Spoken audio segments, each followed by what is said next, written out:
Hello, everyone, and welcome back to. What was that? Nope, Oh. you're good. Heard a reverb. Sorry. Welcome back to Old Town in the New West, Season 2. Joining me today, we have my lovely cowhands. We're going to start in the bottom corner with our newest addition to the posse.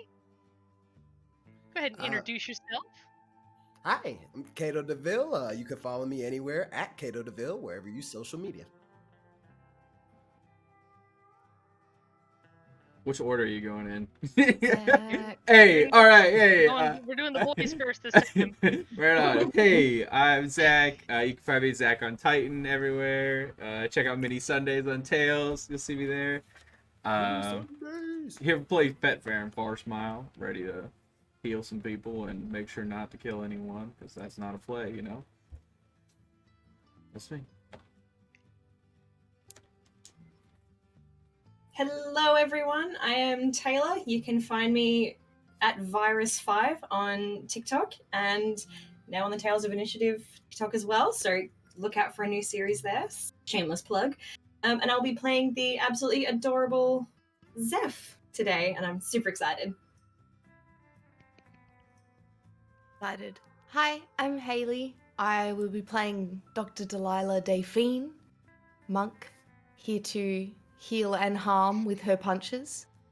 You can find me at Vaguely Hayley on Instagram, and that's pretty much it at the moment. But yeah, excited. I also forgot to mention I'm playing Nox, big Oh, yeah. turtle. Hey, he's got a long memory. There's a lot to a shuffle lot to through process, those files yeah. there, right? I mean, it's fine. He fell off a big cliff. Yeah. This Yeah. probably has a Yeah. concussion. It's fine. Stuff rocked around in there a little bit. And as ever, I am your illustrious DM, your guide on this journey into the West, into this spell-getty Western. I am Amy, also known as at Hargaliff Studio anywhere on the internet, as well as being a DM here on Tales. You can also find me as a player in the D&D podcast, The Ring of Contrarians. We've got 2 different seasons out with 2 different campaigns you guys would really enjoy. So once you get through with all of your Tales catch-up, go catch up on Ring of Contrarians. That being said, it's time to jump in to Season 2, Session 2 of that Old Town in the New West. So, last time, our posse of misfits managed to get a job with Blackbird Ranch. They went out to go looking for some stragglers, some strays that had gotten through a broken fence. And While they were on their way up the mountain, they ran into an old friend, Ender's Claws, who was also in search of missing cattle. And during their search, the party, well, not the party, poor Zeph came in contact with the world's most angry black and white creature. Not the honey badger, but the skunk. This gave the party a chance to stop at a nearby stream to clean off and hopefully dilute the smell a tad. When they came to the realization that one of the rocks they were sitting around and lounging on was in fact not a rock, but the unconscious body of our turtle friend, Nox. Bringing him around, he offered to help them bring the rest of the cattle down the mountain as a thanks for giving him a little push of healing magic. And the party managed to make it back down to Barbaro's saloon before the storm really did its big downpour hit. After eating a hearty meal with some very, very large muffin-like rolls and delicious potatoes, you all split off into hot baths and other warm encounters before retiring for the night. Now, as we zoom off, and unfortunately this is kind of where our power went out last week, so the rest of the party got this, but you viewers didn't, so I'm gonna retread a little bit of ground here. I apologize. I know you guys will just enjoy it anyway, so I don't know why I'm apologizing. We're gonna go over what happens after we zoom out from Barbaros.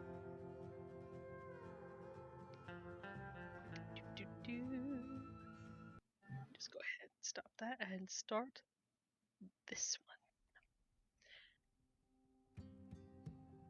So, we zoom away from Barbaros, up into the night sky, into the storm that is dumping rain on the region. The thunder and lightning continues to bluster and bubble behind the clouds. And we zoom up the mountainside to a familiar trail once tread earlier that day. And on this trail, making its way down, following the tracks and smells of cattle and horse and pedestrian, comes a lumbering creature. As the rain pitter-patters off of its back, it erupts in gusts of steam from the heat it's emitting. The underside of the area it walks, it leaves scorched. But because the rain is so heavy, no fires begin. Only blackened, damp earth is left in its wake. Anywhere it rubs up against is scorched black as coal. Any noise this creature would make is completely drowned out by the continuous rumblings of thunder. And every so often, the creatures of the forest, hiding in their desperate hiding holes, catch a glimpse in the lightning of this terrifying monstrosity. But before it can make its way all the way down the mountain to the fence that has recently been repaired, it comes across another set of tracks. Fresher, smaller, more helpless. And it turns to follow these tracks. It's recently been repaired, and it comes across another set of tracks. A lone cabin, maybe only one room, smaller, with just more the helpless. bare light and it turns of a to follow fireplace these tracks. dying as it is puttered out for the evening, Once upon streaming a through lone cabin, the shuttered window. maybe only one room, small, It stands with just at the the edge of the bare clearing, light, catching a and it turns whiff to follow these of the tracks. occupants. It's puttered out for the evening. And in that Streaming flashing through thunder the and shuttered lightning, maybe only one room, small, we it fade to stands black. with just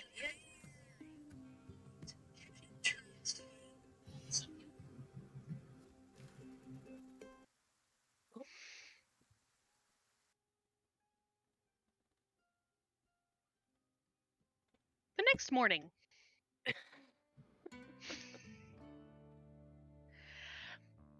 everyone wakes from a very restful, pleasant sleep. Barbaros is, in fact, and will always be, as long as Jeanette's in charge, the most comfortable place in town.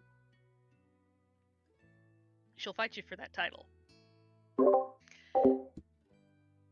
And as the morning rays start to leak in through the curtained windows, the lace gently disrupting the streams of light so it's not a harsh, bright light that comes to your eyes, but instead the flickering of sunlight through tiny, intricate holes.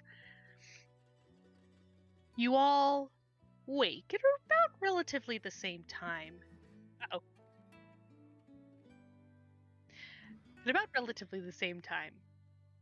I want everybody to go ahead and roll me an initiative, and we're going to use that to check who's going to be waking first.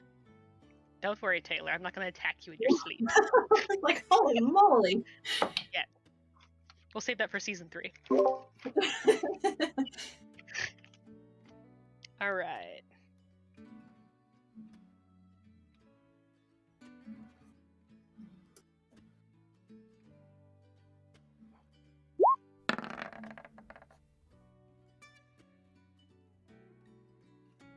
All right, Zeph. 15. 15. Pet. 6. CX. Nox. 12. And Dee Dee. 9. 9. Oh, Zeph gets to wake first. Wonderful. All right, Zeph. It's morning. Good morning. What does Zeph's morning routine look like? He's gonna stretch out very much like a cat doing yoga. So the spines down his back are gonna flex a couple of times. Gonna have a big yawn. Doesn't look very big, but it's big for him. Then he's gonna just have a bit of a look around, and seeing the sun trying to come through the curtains, he's gonna open them slowly and just sort of sit in the sun for a sec. Just sort of wait and see what his friends are doing. All right, Nox. The act of Zeph opening the curtains on the windows increases the amount of light and warmth that's coming into the room, which wakes you. What is Nox's morning routine like? I would say Nox is, well, normally Nox is on the move a lot, and he's used to sleeping outside. So I would say last night he probably slept a little uncomfortable. He wasn't really used to having this bed, and where he would have thought he'd probably get a good night's sleep, he was kind of a little bit restless. He always gets a little bit nervous when he stays in one place for too long. So That's fair. All right. Oh, good morning, young one. Oh, Morning. they all ready? Well, open Adam, I suppose. How you feeling? Oh, much better, much better. The sleep, it did me good. It did me good. How about you? It was nice and warm. Good. Right. Next, Dee Dee. Did you return to the room last night, or did you stay for a tall glass of whiskey? I don't know what would have been appropriate. Well, I think darling, probably, anything's appropriate. I think I would have probably left and went Probably back to the room. Okay. Yeah. So, at this point, Zeph stirring on top of the bed that you guys share, and Nox's deeper voice unfamiliar to you, because this is the first night that you guys have slept in the same room together, that wakes you.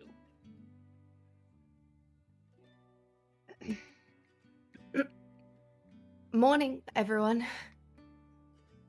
Oh, good morning. Morning. Good morning. Sorry, did we wake you? It's all right. It wasn't a startling awake. That's always the ones that get me. You came back pretty late. I'm all right. I'm good. Need some food though. Yeah. That sounds good. Hopefully as delicious as last night. It always is. Always. Turtle can get used to something like that. Pet. In your chair, comfortably in the corner where you usually sleep, with your hands clasped across your chest.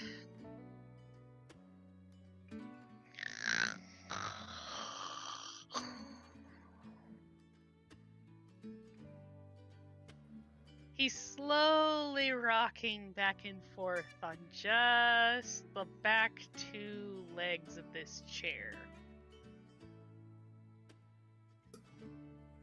And we're not sure at this point whether it's the motion of him taking in those big long snoring breaths and letting them out that's causing the rocking, or if he's just gotten so used to this motion that he's unconsciously doing it in his sleep with a foot.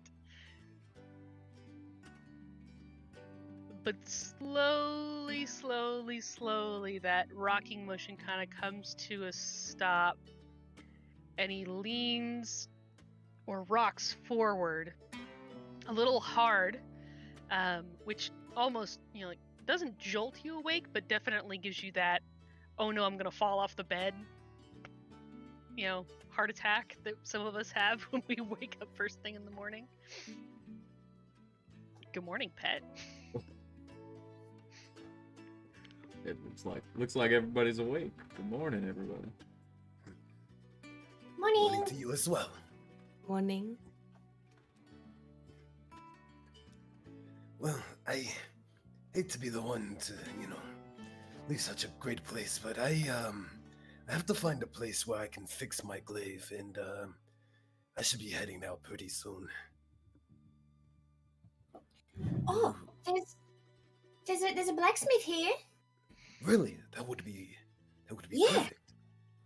Yeah, he's a little standoffish. He doesn't really like. He's missing a leg. Ooh, I see. It's pretty cool. You can go and talk to him. Sounds like a plan. Yeah, perhaps we can work out a deal or something, and I can get this fixed and be on my way. You don't want to stick around and stay with us? Where are you off to on such a hurry? Nowhere in particular. It's just I shouldn't stay any one place for too long. If that makes sense. Nope. That doesn't make too much sense. Why?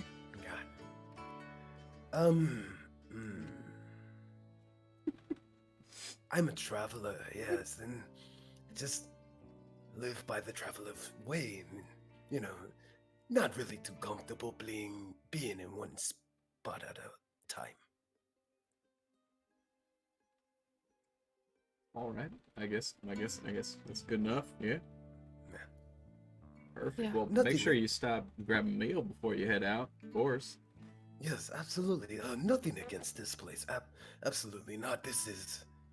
Understand, this is probably some of the best hospitality I've had in a very long time. It's better. It's better this way. Well, would you stay long enough for the festival coming up? Festival? What's festival? Yeah, the fall festival. Huh. Well, when is it? Is it Soon. soon? Very. They have these big buns, and they're really, really yummy. You have to try them. Well, I'll tell you what, little one. We'll see what the blacksmith says. I'm sure it's going to take some time to fix things. So, who knows? Maybe I might be here a while. Yeah, and you know what? If you really like the cinnamon bun or the dessert, think, oh, it's so good. I can make it bigger. Oh, really? Yeah. Oh, like I said, you must be very powerful. Wait a sec. You can make them bigger? Why do we eat the small ones then? Small. I got the size of the website. I got caught up in the moment. Ah, understandable, I guess. But next time bigger sounds good. Yeah. Are we gonna head down for Absolutely. breakfast then? Yeah, I'm hungry. Yes. I just want the scroll now. All But yeah, right. food.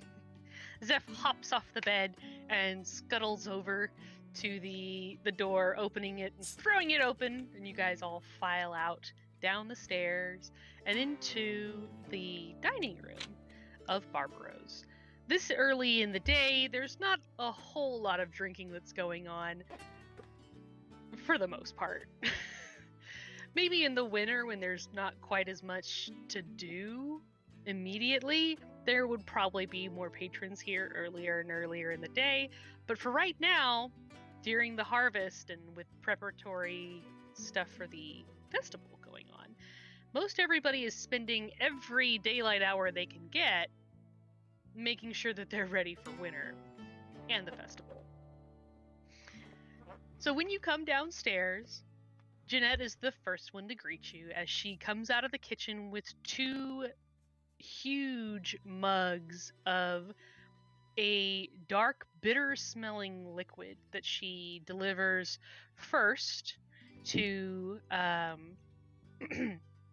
to the table where Marcia Jackson and Shea, the foreman from the Blackbird Ranch, are sitting, having their morning coffee.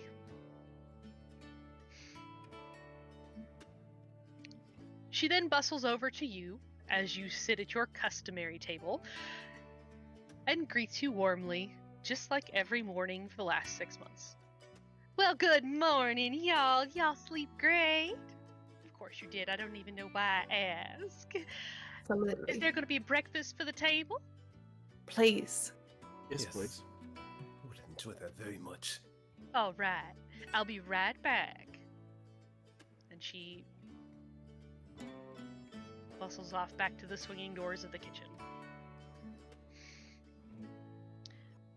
Maybe 10, 15 minutes later, just as you guys are starting to get comfortable in your seats,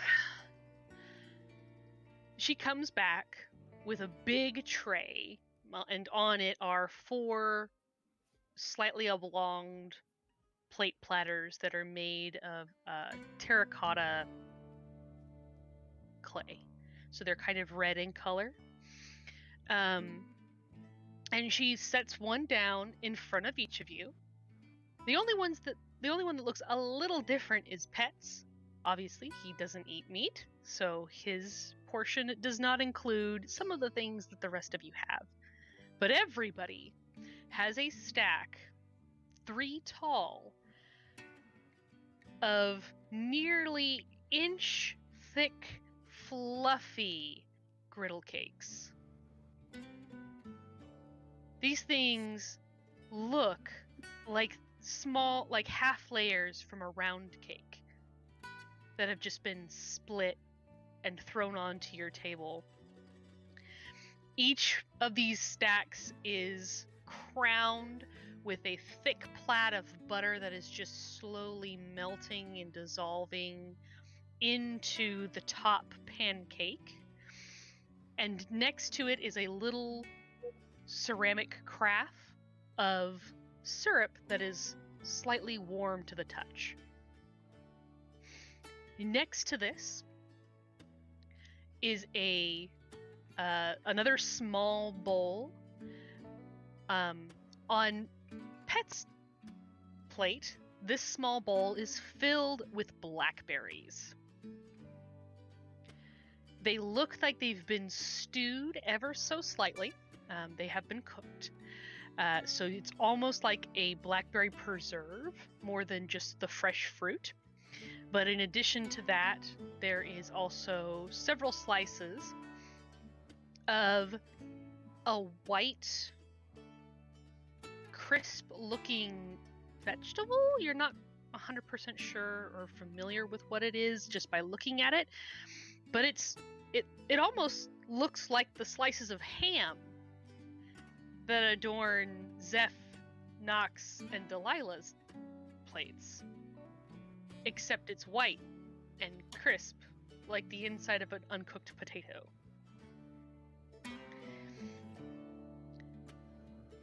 In addition to the ham on the other plates, you also have 2 sunny-side-up eggs.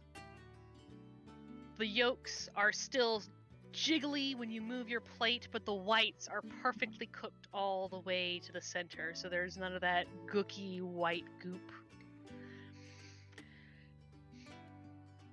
And instead of blackberries in your little extra dish, you guys have a big spoonful of baked beans with little chunks of green chili and bacon in the thickening sauce.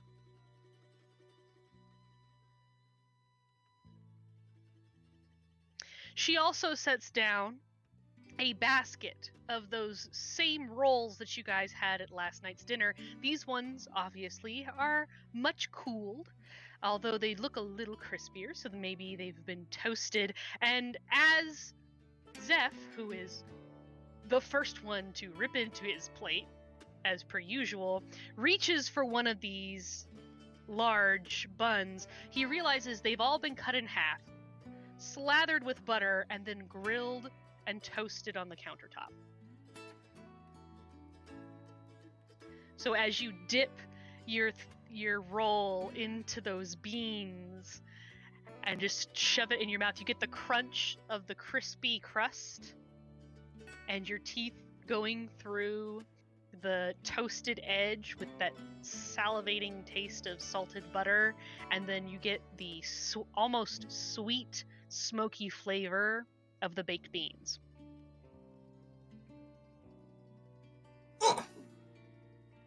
Enjoy. Can't. Yeah. It's so good. Why is it so good? Oh my god, it's like drugs every morning. This is the part of the podcast where Amy tortures us. Hi. No, do we even pay these people? We're just getting all this food. What are we paying these people? This is delicious. You guys settle up with Jeanette at the end of every month. Yeah. I'm imagining these little crackers are everything you just described. It's not working. I It's wish. not working. This water isn't doing the trick.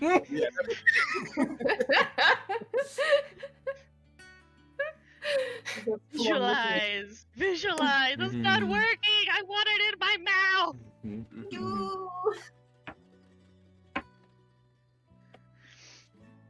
All right. Oh, So, after about 45 minutes of near silence, Shoveling. you just shoveling food. I mean, you can't. There's no point in breaking. You may as well just finish what you got. You guys pile your licked clean plates into the center of the table with the now empty basket of rolls.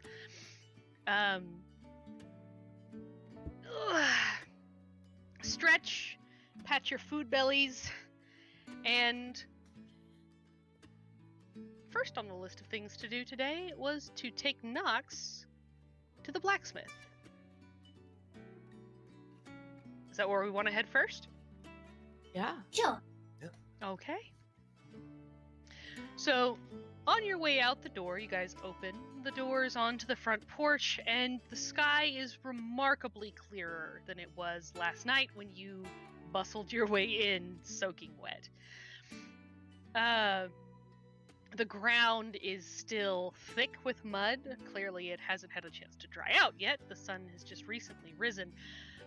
But you did get a healthy storm last night. There are a few branches from trees that have blown or cracked off that are strewn here and about. The piles of color-changing leaves have kind of mounded themselves up against what would have been windbreaks during the storm last night. So it's almost like instead of drifts of snow, you have drifts of leaves in bright, colorful fall colors.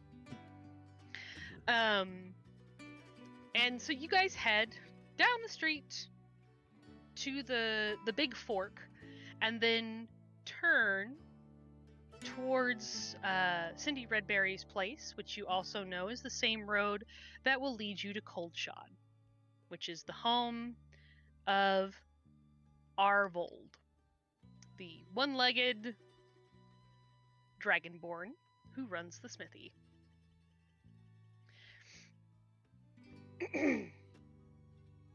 Behind Arvold's shop is most of the preparation for the festival. So there are several groups of people out there right now repairing any damage that was done by the storm the night before and starting on any projects that they were getting started for the day. Arvold is characteristically outside stoking up the forge.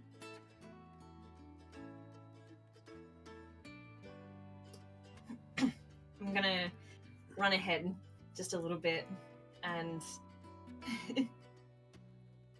in Draconic, good morning. It is a bright morning, little one. He replies in Draconic. Hello. Just Morning. wave. Is he the blacksmith? Yeah, that's Hi. I was looking to get this repaired, and I show him the two sides of the glaive.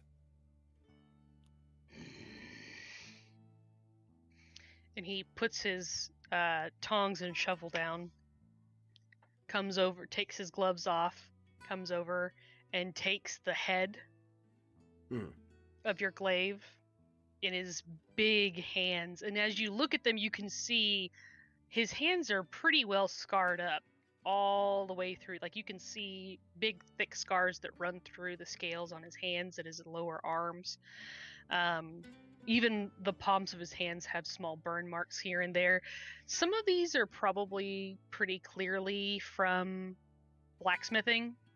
You can see where, holding a hammer and repeatedly striking the way that a blacksmith has to would cause calluses like this. But it almost makes you twitch because you're so used to seeing those types of calluses from people who wield weapons for a living. He turns it over in his hands a few times and then turns to look at the snapped shaft.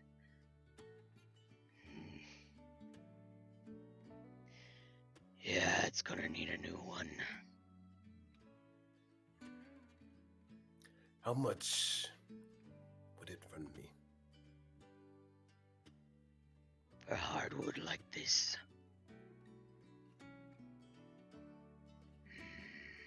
10 gold. More if you need extra honing on the blade. I see. Amy, do I have 10 gold? I don't even know. Not currently. I didn't think so. Yeah, Yeah. I think you have a handful of silver and maybe 2 or 3 gold to your name. Gotcha. Probably not that much.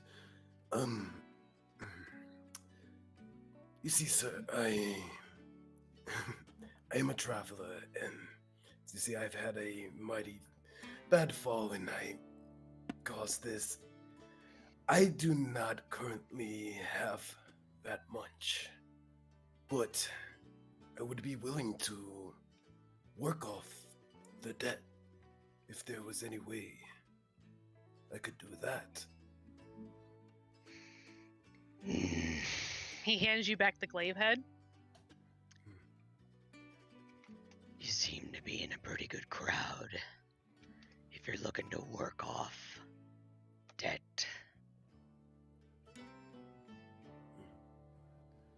I see. Well, that's good to hear. Oh, I see. So perhaps I should go find the money and then come back. Is that what you're saying? It's not a bad run. I see. All right. Yes. Thank you. Thank you very much. I shall return. I'm gonna walk back and look at the rest of them. Well, it seems I am a bit short. But he did say that I was among a good crowd of people if I was looking to perhaps make some money. Do you all know where I could get gold quick? I mean, we're also looking for some gold too, so I see. maybe we could get something done. See if we can get this all covered. We can go and ask the sheriff if there's anything that needs to be done. Yeah, we can bring up that farm too. Yeah. Sounds like a good idea. See if we can kill 2 birds. Well, save 2 birds with a stone. I don't know how I would put it. I wouldn't want to kill the birds, but yeah, let's definitely ask about that farm. That sounds nice. Our own place to lay our head. Place that I haven't like publicly embarrassed myself multiple times in. That'd be nice. Yeah, I think so. Sounds good by me. Off to the Alright, sheriff then. let's head to the sheriff. Off to the sheriff's. So you guys head up the street back to the fork.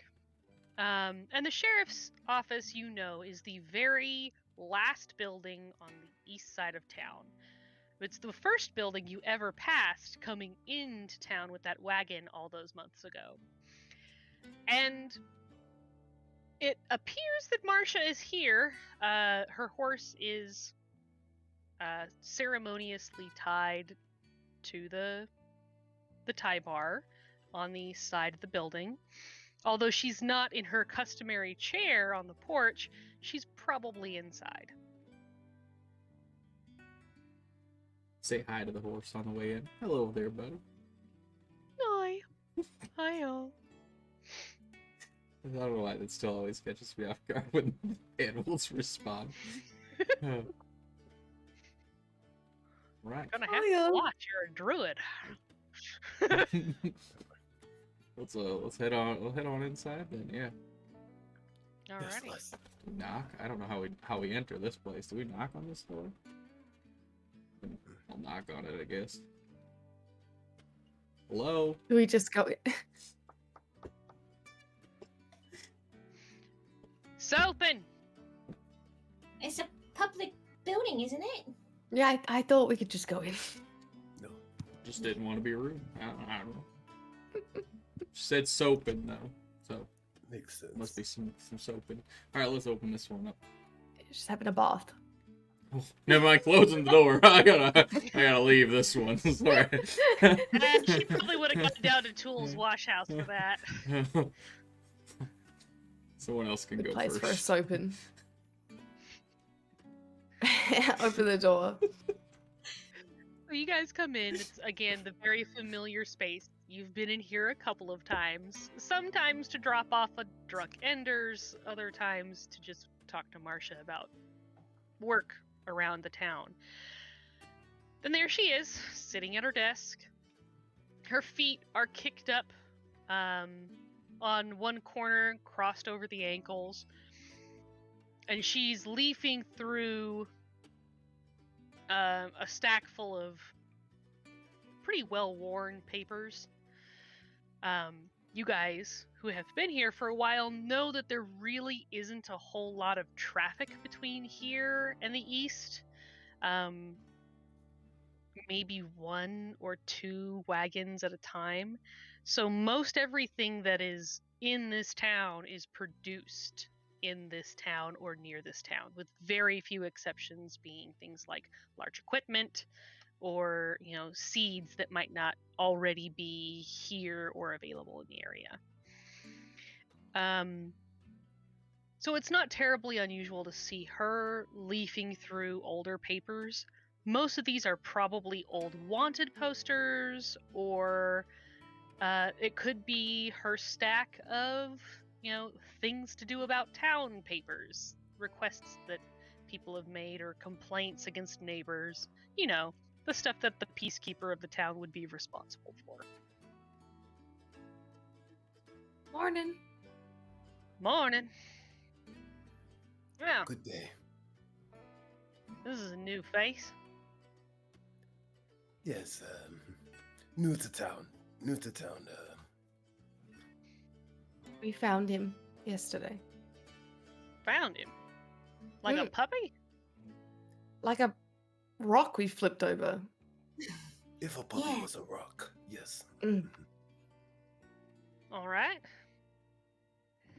Pleasure to meet you. You as well. You aren't here to cause any trouble in my town, are you? Not at all. In fact, I do not plan to be here long. Just looking to get my glaive repaired over at the blacksmith. But prices run pretty high, and, well, my new friends here told me this would be a place where I could possibly make some quick gold. I don't know about quick, but you can definitely make some. What kind of work are you in for? Hunting and gathering? Or are you the bounty hunting sort? What pays more? Well, the bounties pay more generally, but there aren't that many that will run out here. You'd have to do a lot of traveling to get some of these caught. I see. And she kind of shakes the stack of papers a bit. I look back at the rest of the team. Do you normally hunt bounties, or are you more hunt-gather? We usually do whatever's needed. Yeah. Pick of the drawer. If the bounties pay more, perhaps we should do the bounties. Not a bad idea. Have you got anything that cover the farm? The farm? Oh! So you took me serious last night. Great! Hey, hold on. Let me get the big book out. Ugh.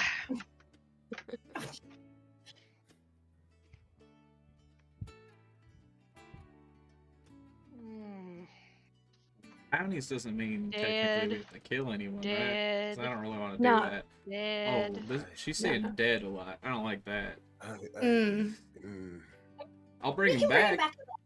There we go. This one's 75 years old. You reckon he's dead? Can we collect his bounty? Possibly. I If mean, we said nobody has yes? yet. If we bring you back his dead body, does that count? I have to have some way to identify him. Mm. He's got 6 gold teeth. Ooh. They're probably still not in his head. Depends on how he died. Depends on if he's alive or dead. Mm. Alright, how about this one? There ain't no picture. Good. Came in a couple months before y'all did. Let's see. Deserter. Wanted by army. Maybe another one. What is your highest paying one? My highest paying one? Yes. My highest paying one probably won't get you much. On account that he's actually technically a citizen. And as long as he doesn't cause me any trouble, I have no intention of sending him back east. Bucket, huh?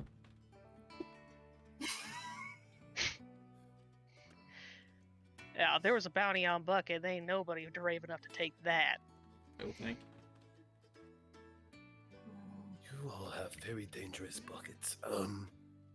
What about the next Alright. highest? This one here is 150 gold. Dead or alive. There's actually an illustration on this one. She flips it around and goes to show you guys an old piece of paper. It's crinkled at the edges. It's probably a couple of years old at this point. It shows almost a generic human face with a scraggly beard and a hat and a scarf, the tops of the shoulders. The one real obvious, tell on the face, the one real big thing that you kind of draw into is there's a scar that runs all the way from the dude's hairline across one eyebrow and to his temple. Which you would think that's got to be pretty, that's going to be pretty recognizable, right? Yeah. Something like that. So it says this guy's name is Maxwell. Looks like he bashed somebody's head in with a silver hammer. Yikes. Back east. Back east. Yeah. But, that's the highest bounty that Ed and Ender's in there. And if it's something you're looking forward or looking into, maybe keep an eye out for him. Who knows? Could be skulking around out in them woods the way Anders and his crew used to before they got ate.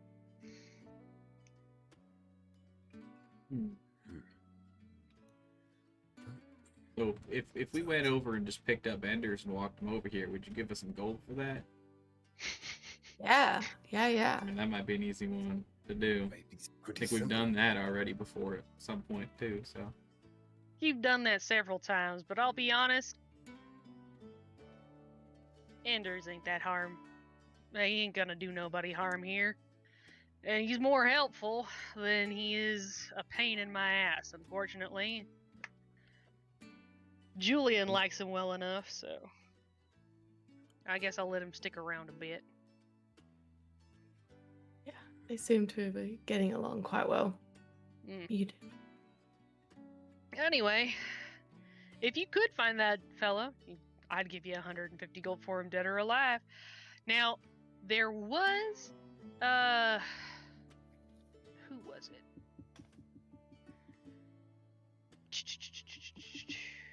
Jolene. Ask the lady. Jolene, over at Brumble's Bit, the bakery.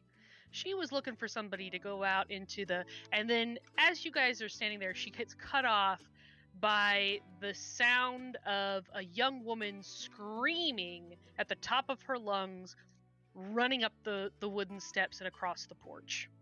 And Mae McBride, the teenage niece of Dirk Thompson, who runs the general store, bursts into the rooms, her auburn hair flinging out to all sides, her freckles across her cheeks are just flush, and she's got tears in the corners of her eyes, and she's babbling and screaming, and she can't get words out as she, just kind of like falls to her knees in the room. And she goes, "Oh my god! Oh my god! Shit! What's going on? What's wrong? Marcia okay? immediately jumps up from her chair, her braid whipping around in a huge arc as she, in a one swift, very smooth movement. Kato, that is a movement that a lot of your fellow ex-comrades would have been extremely jealous of performing. Slides in on her knees right up next to Mae, and she says, "Here, hey, breathe, right here, come on, look right here, breathe, good, one big breath, good. What happened? Tell me in slow words. Don't make them big. One syllable's all you need." And so Mae starts. Look at backseat. Mae's actually human. I just had Binks was happened to be right there. Availability. Yeah. You gotta work it. The only tabaxi in town is Enders. But she slowly stops hyperventilating and manages to get the words out. "How we to take a delivery? Oh, to the cabin. There's dead. They're all dead." Who's dead? What? Dead. Who's dead? Reek and his wife and their baby. They're dead. The whole inside is all charred up. Oh my god. And that's where we're going to take our 15-minute break. Oh, whoa. Oh, what? Dang, I didn't. Damn. Is that like What? I was like, huh? Wait, okay. We got no. I refuse. Nope, we don't. This is not what we take. Yeah. All right, we're going to take a quick break, probably not a full 15 minutes, but we'll be back here in a minute after we refill our drinks and get ourselves a snack. You're welcome. And we will be back with the rest of episode 2, season 2 of Old Town in the New West.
Alright, we're back.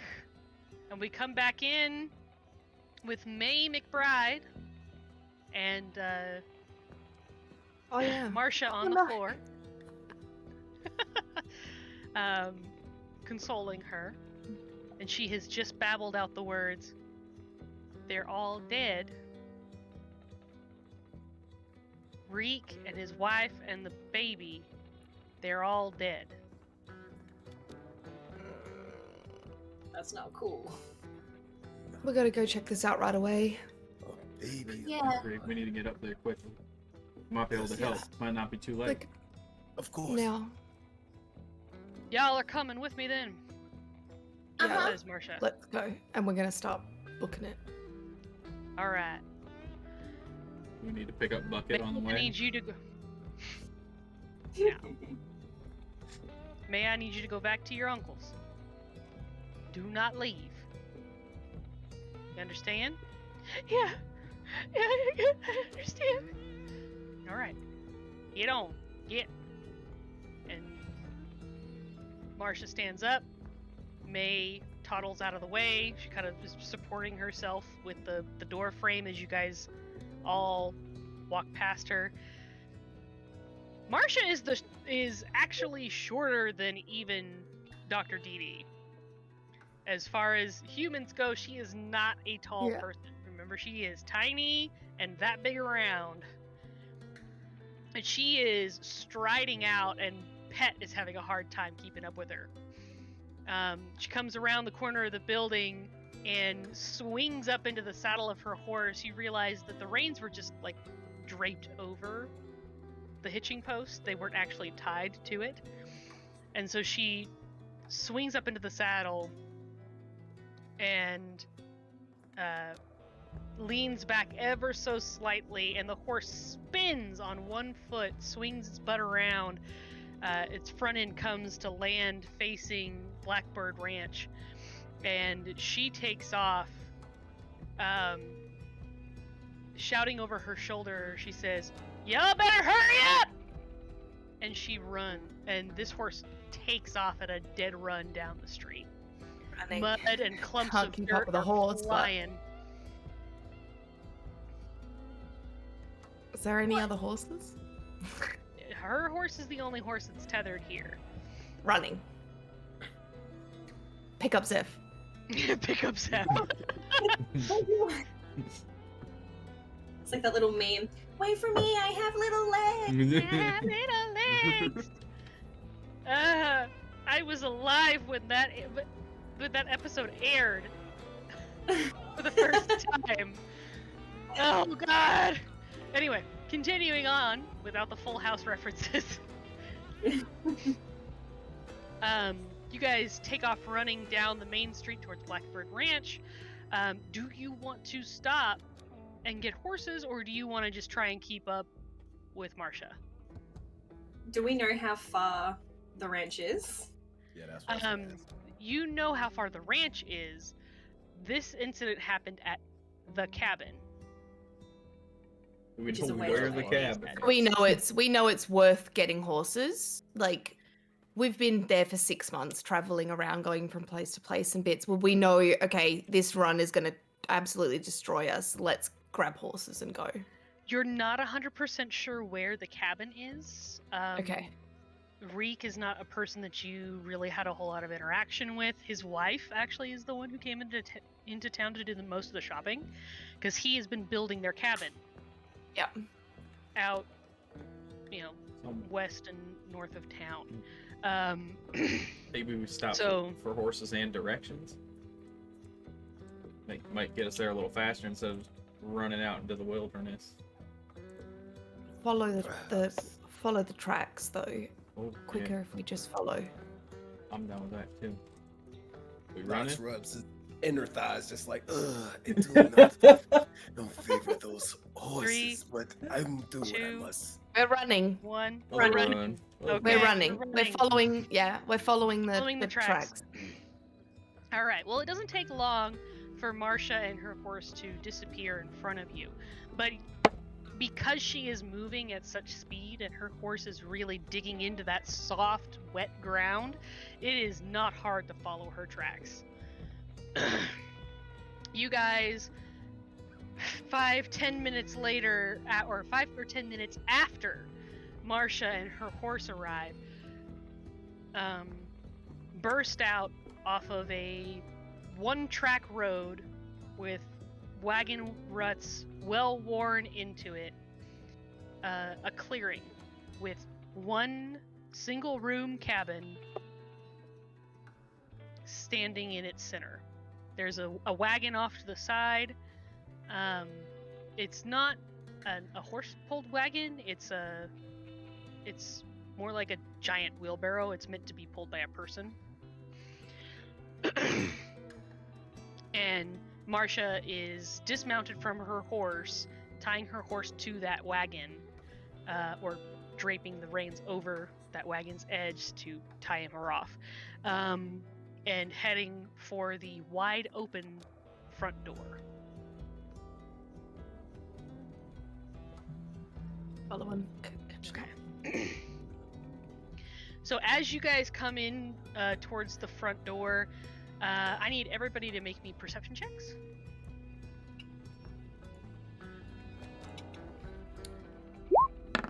And I would be at disadvantage, yes? This is based on smell, so no. Ooh, okay. Stuff is good. Didn't help.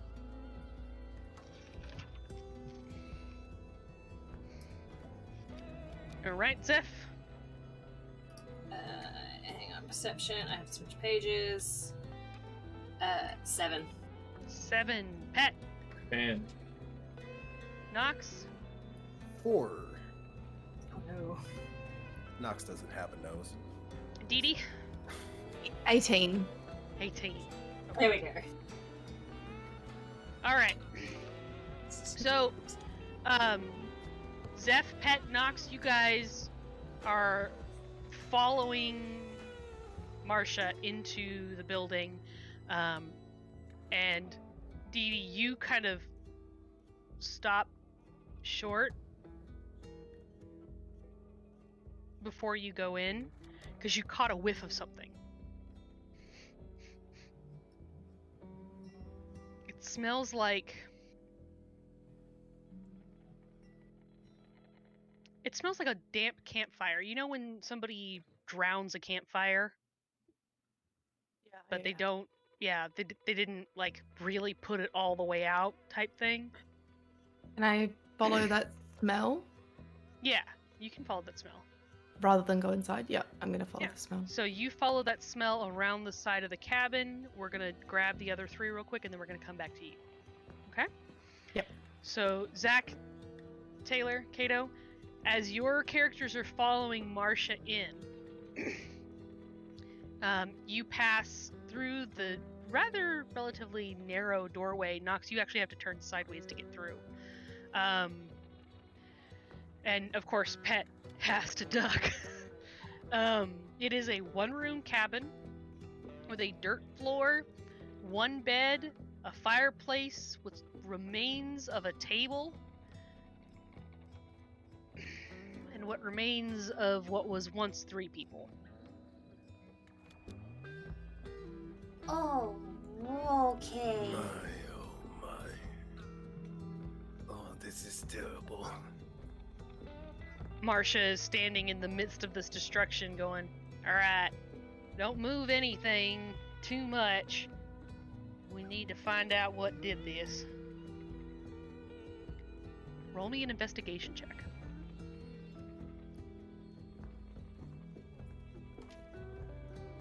I think Pet would just kind of be walking around and more reading from his book and kind of giving a gentle prayer for the general area. I don't think he's Okay. going to do much investigating. Alrighty. Zeph and Nox, did you guys want to do some investigation? Yeah, I just rolled a nat 20. Nice. Hey! And what did Zeph get? Sophie got a 19. Oh yeah! Yeah, all right. What's your plus to investigation? My plus 2 investigation is 2. Alright, and Kato, what is Nox's plus? 1.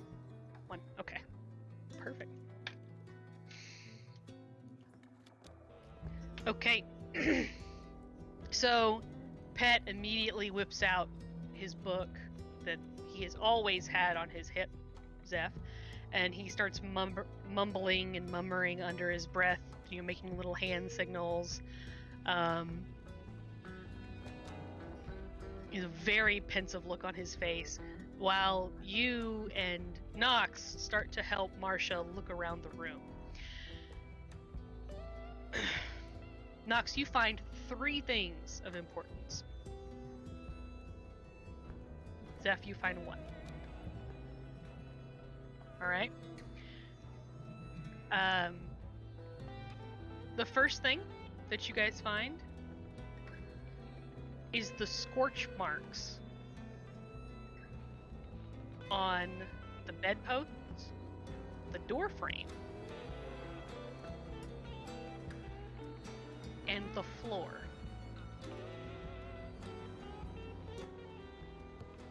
Right? Secondly, you find Zeph, because this is something that you would be looking for as a kobold, thick, large, long talon or claw marks scraped into the floor. In the areas near where the hard-packed earth has been scorched, you find anywhere from 6 to 3-inch long claw marks. Nox, the other 2 things that you find are 1, the body of the adult human male has been sliced pretty much in 2 and carterized.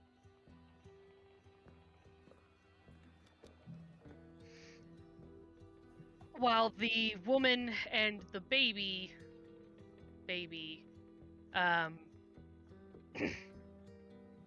look half-eaten. The last thing you find is a scar that runs on the man's forehead from his hairline across his eyebrow to his temple. And you only got that because you got a nat 20. I'm gonna point it out to everybody. I'm gonna point out everything I found to everybody. Well, I guess this was our guy. The bounty did say dead or alive. Yeah, I don't think he's getting much deader than that. Oh, What? Now, you knew this man living up here? Or did you I not know never about met him. this? Oh, okay. I met him a couple times, but never in close proximity, as it were. His wife did most of the shopping in town. Poor Emily. What could have done something like this? Whatever it was big. And Zeph's gonna put his own little claws. In sort the of claw neck- marks. Yeah, in comparison. Okay. I Roll see. me a history or nature check, Zeph. Let me bring that back up. What one's better?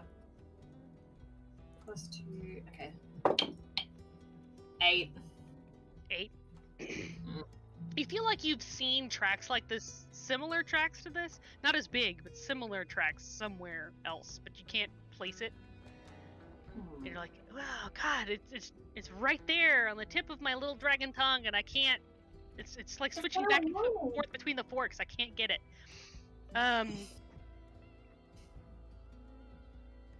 Nox, also roll me a history check.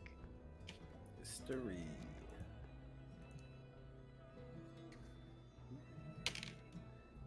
Uh, 13. This whole room is permeated with a very familiar smell. And the death and carnage around you aside, it's a smell that you've smelt more recently, being breathed down the back of your neck as something big was chasing you through the woods, off a cliff. That's right. That thing, whatever it was. This is, the one that I told you all about that, chased me off the cliff.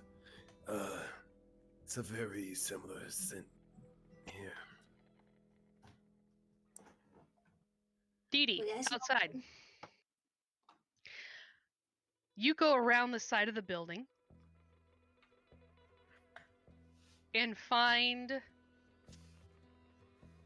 in the ground, in the areas where near the cabin it is covered in sawdust and wood chips and assorted other remnants from the cutting and shaping of the logs to build the cabin. Heavy, deep, well-burned prints. Each and every one of them has a palm or paw pad that is at least the size of your head.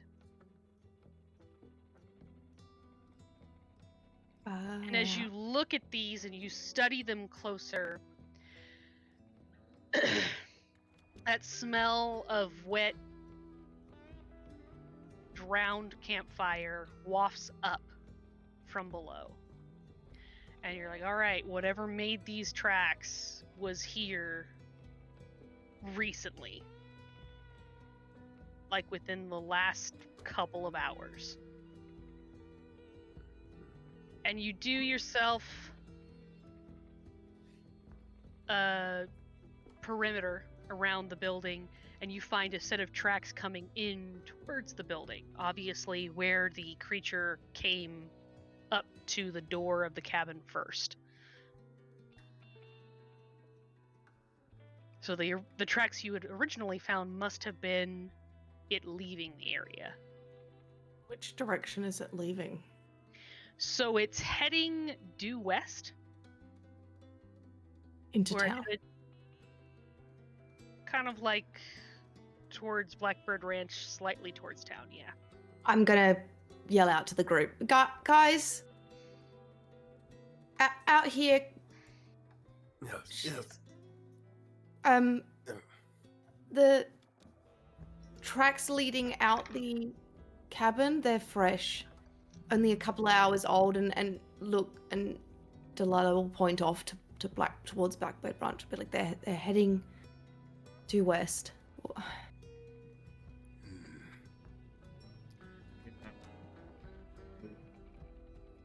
Yes. Sheriff, maybe let us track it, and you get the town prepared case. Get Bucket ready. Bucket could help protect, probably, I would assume. This thing's probably scared to death if it saw Bucket. So, Marcia comes out of the building, and she's got something in her hand. I just rolled for her investigation. What'd you We're find? gonna need more than Bucket. Wait, And in What? her hand is a porous black stone, about 3 inches thick, and about yay big. Almost looks like a section of turtle shell that's been removed. If a turtle shell was, like scaled instead of actually all one piece. Hmm. Ladies and gentlemen, we got us a red bear. a what? That's a black rock, not a red bear. Yeah, that's a. I'm sorry.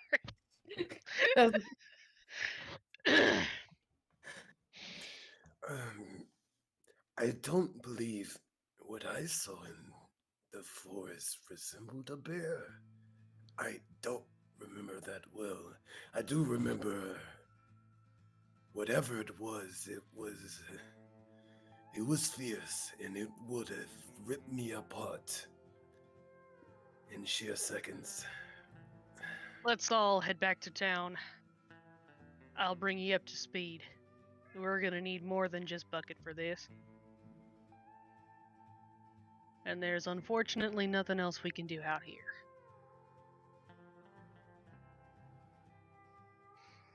Yeah, if So you say guys so. head back to town. Unless there's something specific any of you guys want to do. Here at the cabin. Did we still get the bounty, right?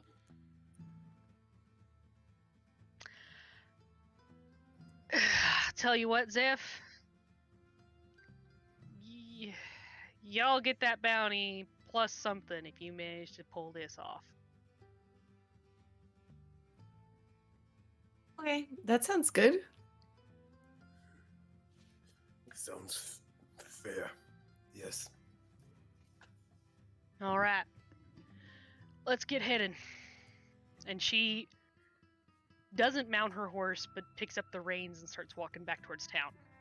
Is there, anyway, Delilah would have had a second to quickly pick up a scorched rock. Sure. Cool. Oh yeah, absolutely. Done. Are we not hurrying back to town? Or are we just Yeah. kind of like going back to town, not running Going back this to town. time? Not running, but hush. 'Cause if you guys, if the sheriff doesn't think it's a bad idea, I can kind of give you guys a little bit of a break. You can hop in the wagon. I'll try to pull it back to town since nobody really owns this wagon now. Well, it is full of goods that Don't were worry being about it. delivered. No wagon? All right. We'll find you guys some can all more. sit on top of the barrels and bags of flour and stuff like that if you wanted to. Just Absolutely. make it extra heavier for you. It's I fine. could shrink it down. I was just trying to give you guys a little bit of a rest on the way back, because it sounds like we're in for something crazy soon. So, but that's fine. We can It's just walk. fine. Yeah, you're all good. Thanks, Pet, though. All right. So it takes you a little longer than it took you to get out here to get back to town. And the instant that you guys kind of get to the outskirts, there's already a crowd of people kind of waiting for you to come back out of the woods. And Mae's been gossiping. possibly. She's a teenager.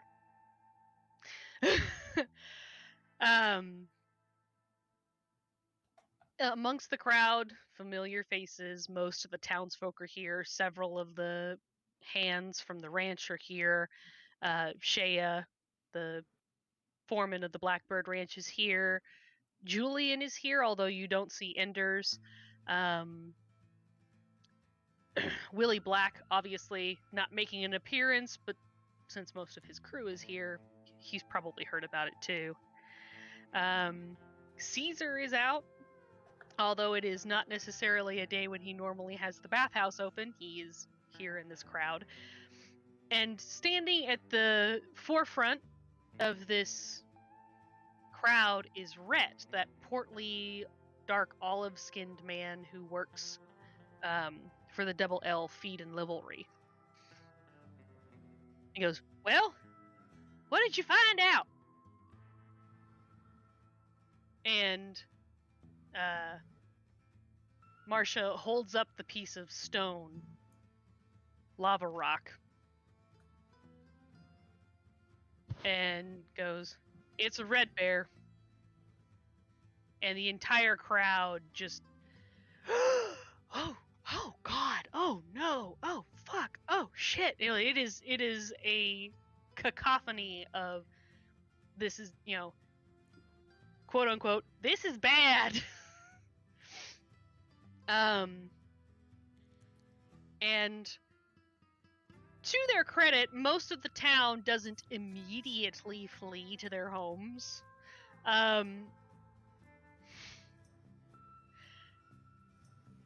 And Marcia goes, "I want y'all to go back to what you was doing. I don't want anybody out in the woods. Period. Never go out by yourselves or send anyone out on any errands alone."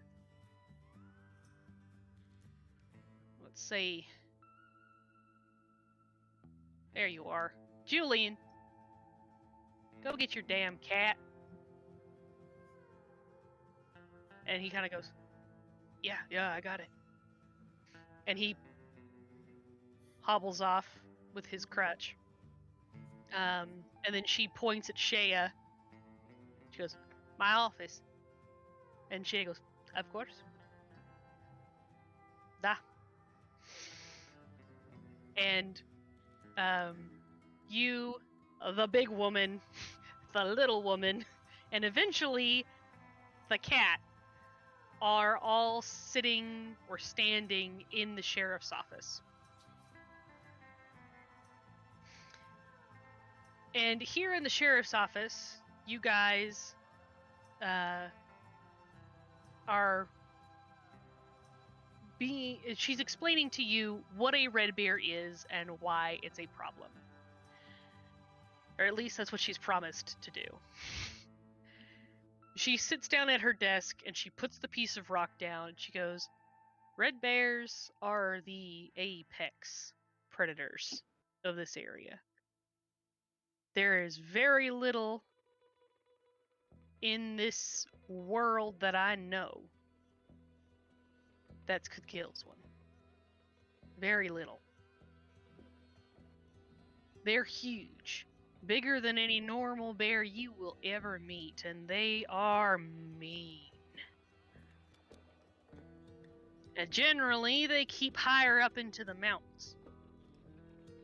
And I'm sure," and she looks directly at Enders, "y'all have heard the stories about how you're supposed to avoid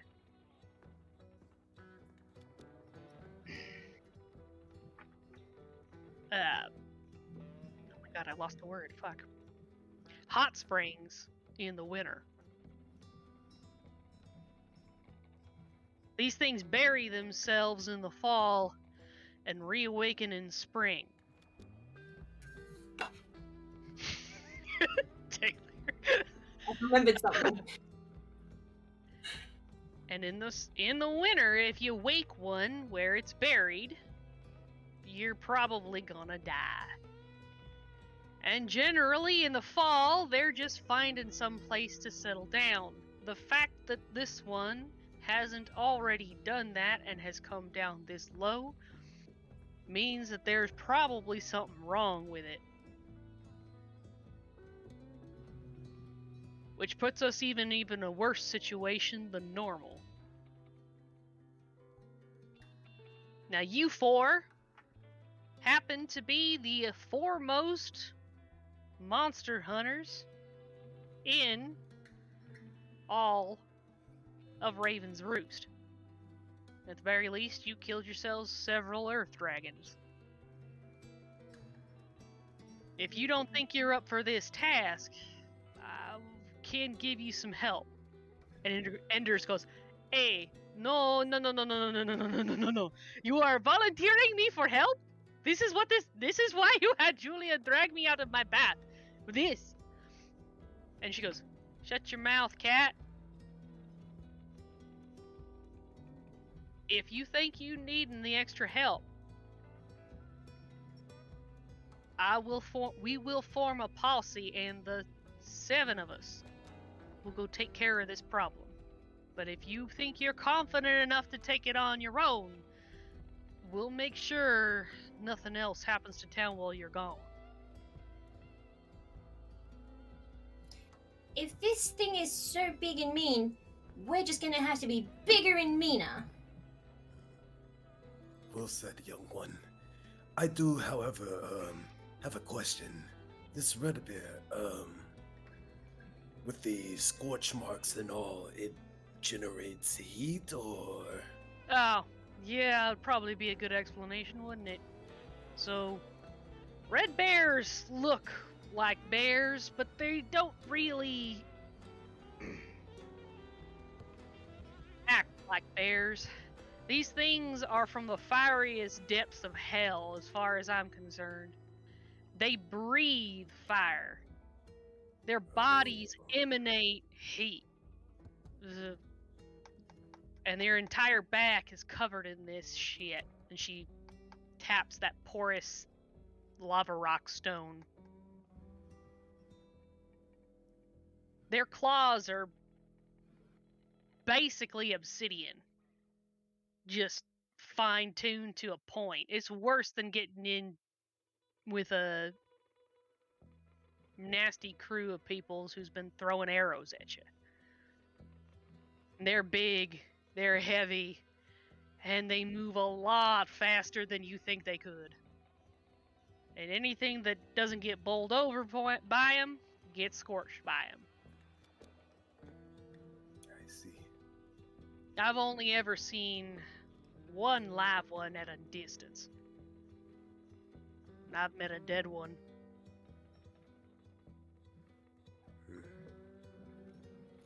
Do you have any tips on killing the creature? How did the one you find die? It must have fallen from a higher height. It was in a pool of water at the base of that big waterfall up north. Like the one I fell from. Yes. The one you fell from. Alright, yes. I look at the others, or probably Enders. Would this be the same waterfall, or? There is a waterfall further up that mountain, yeah. I mean, we found you in the creek that's attached to it, but that cliff? There's not enough to kill a red bear. I We'd have to. That creek is only what thick, right? Hmm. It's not very deep.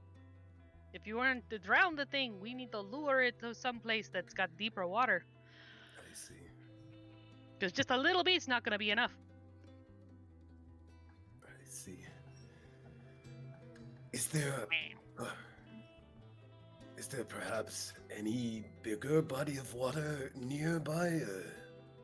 Ocean, perhaps a sea, or no? And Shea, the big, sturdy, thick woman with the short, ash-colored hair, goes, there is a lake north of the ranch just a bit. We use it as a catch for water. That way we can keep the animals hydrated through the winter, through the summer. I see. So, if this is a big enough place, perhaps we lure this bear there and then push it in. Simple That as seems like a plan.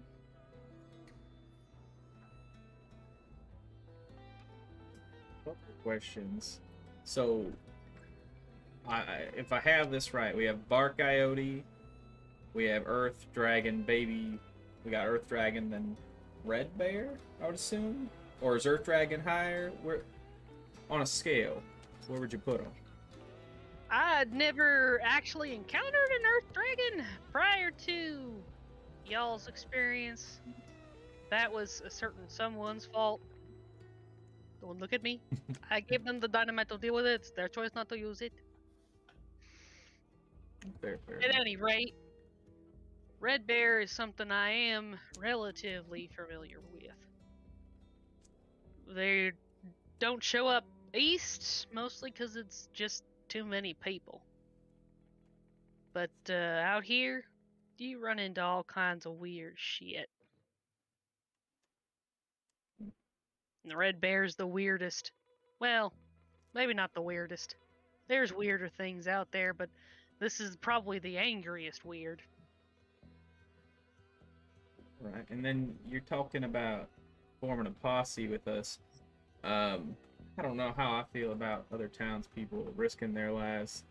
Well, But Pet, Yeah. my thought is if we don't all go now, then if we don't make it, then it'll be the Red Bear versus the townspeople on their own. Yeah, I see that. I think my alternative was, what if we took Bucket with us? But then that might leave the town without Bucket. So I don't know if we went off with him. There's not really that kind of force here to protect. But He's protecting. If you Literally. can convince Bucket to come with you, I've been meaning to see that. well, I have spent the And last 6 Shay's months in the just crowd going, trying my best. Ah. I have spent the last. What was that, Zeb? Bucket wants to eat me. Oh. you do look like a snack. I'm starting Yeah, to think this is not a normal Bucket. No, it's not. I see. Makes sense. Mm. If I'm being completely honest, I'm more scared of Bucket than Earth Dragons or fiery red bears. So that's the only reason I keep mentioning its name, because that's one of the scariest forces you'll probably ever encounter. I see. Do we know if it has any weaknesses? The water, cold, and probably bludgeoning damage of some kind. And she again taps that big chunk of rock. Bludgeoning. Do we still have that dynamite? Do you? Yeah, Yeah, I think so. yeah, I've got I it. think it's in. Yeah, Zeph, you still got it? Well, about howdy, Yeah, that might work. That would be a good way to get him blown into the water, maybe? Perhaps. Set a trap for him. A good push. I'm more so wondering how we go about luring him there. Find him on horses and ride. Get a chase. No, he's probably too fast. He was pretty. The one I dealt with, assuming it's the same one, was pretty fast. But you managed to outrun it, didn't you? Only by throwing myself off a cliff. Don't think we're gonna have that luxury in this instance. No. No, I think not. Mr. Knox, are you gonna be all right knowing that your weapon's kind of broken at this point? Do you have something else to use? Oh yes. And he reaches his hand back, and you see a spear starts to glow. You probably wouldn't notice from the berries, but when the spear glows, it glows this light green color, and it slowly pulsates from it. The energy just slowly pulsates as it comes over right into his hands. It says, I believe this is all I should need. Perfect. That's a magic artifact. No, oh, no. Is it? Sorry, young one. This is, more so I am the magic artifact. Make it float again. You can kind of see his hands envelop that same green, slow pulsating energy. Can you teach me that? Well, it takes many years to learn something like this, but I can try for as long as I am here. Yeah. All right. So we got dynamite. We got a lake up north of the ranch, and somebody's gonna act as bait to draw it in. We all look to Enders right at that moment. Is that what we're all doing? I kind of just. Enders goes, "Hey, black cats are not lucky." It's all right. We should be able to figure this one out. It would have to be someone who's fast. Someone who can possibly outrun, or at least, run for a good amount of time without getting caught. Maybe it's looking for food, like it ate family, so maybe we can take some of the cattle. If it means the end of that red bear, I could sacrifice one cow. Yeah, I mean, I could stay with it and protect it for a little bit, and then there's other stuff I can do. I got one. I got the cull out of the herd. It's a little sickly. We could use that one. We could enlarge it. That works.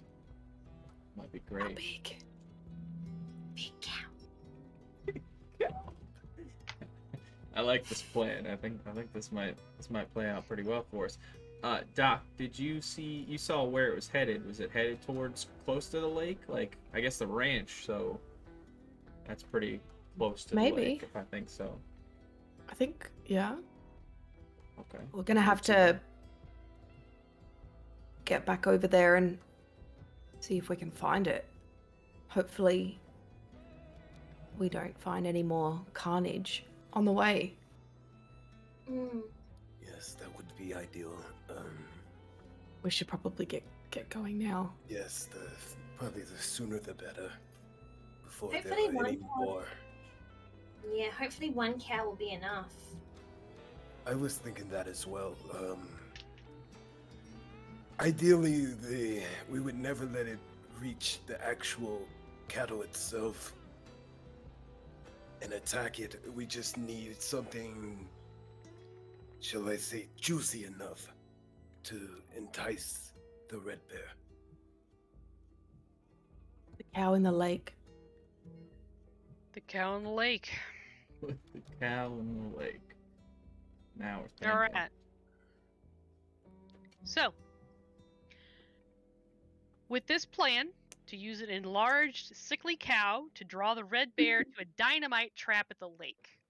Yes! The best plan. The Yes, perfect we plan.